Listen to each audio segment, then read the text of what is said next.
Hello colourful butterflies எல்லாரும் எப்படி இருக்கீங்க? I'm fine and happy. Alright, இன்னைக்கு நான் என்ன ஸ்டோரி ஷேர் பண்ண போகிறேன் அப்படின்னா ஹிட்லரோட ஒரு ஸ்டோரி தான். பட் இந்த டைமில் கொஞ்சம் சூட்டபிளான ஸ்டோரி அப்படின்னு நினைக்கிறேன். ஸ்டோரி கேட்டு முடிச்சுட்டு யாருக்கெல்லாம் ஹிட்லரை பிடிக்கும் அப்படின்றவங்க கண்டிப்பாக கமெண்ட்டில் கமெண்ட் பண்ணுங்கள். ஆல்ரைட், இப்போ ஸ்டோரிக்குள்ளே போகலாம் வாங்க.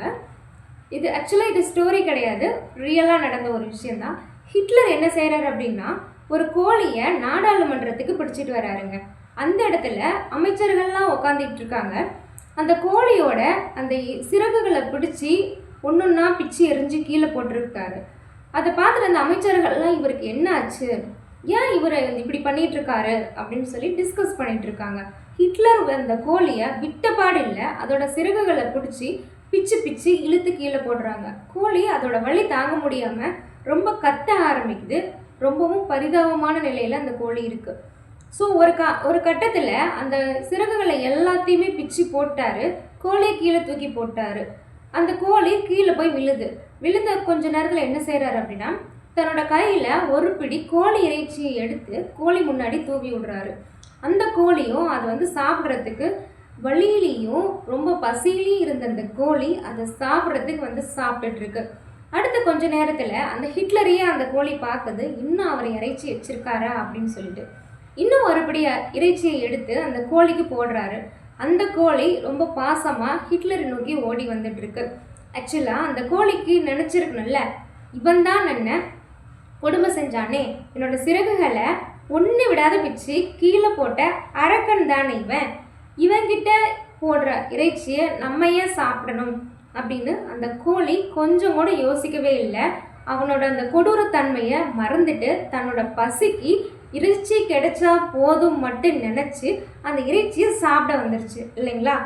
ஸோ பட்டர்ஃப்ளைஸ், நம்மளும் அப்படிதான். நம்ம அரசியல் நம்மளை என்ன செஞ்சிட்ருக்காங்க, நம்மளுக்கு நிறைய நல்லது செஞ்சுருக்க மாட்டாங்க.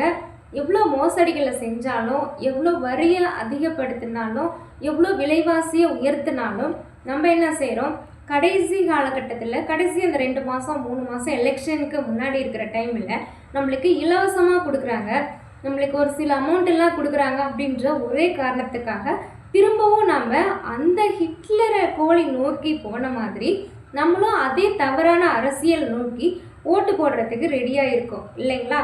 ஸோ பட்டர்ஃப்ளைஸ், இது ஆல்ரைட் ஓகே பிரியா, இது ரொம்ப ரொம்ப பழைய ஸ்டோரி தானே, ஆல்ரெடி பல டைம் இதை கேட்டு கேட்டு கேட்டு கேட்டு ரொம்ப அழுத்து போச்சு அப்படின்னு தானே சொல்கிறீங்க. ஸ்டோரி ரொம்ப பழசாக இருந்தாலும் நம்ம மறதி நம்மளை ஒரு சில விஷயங்களை மறக்க வச்சிடுச்சு.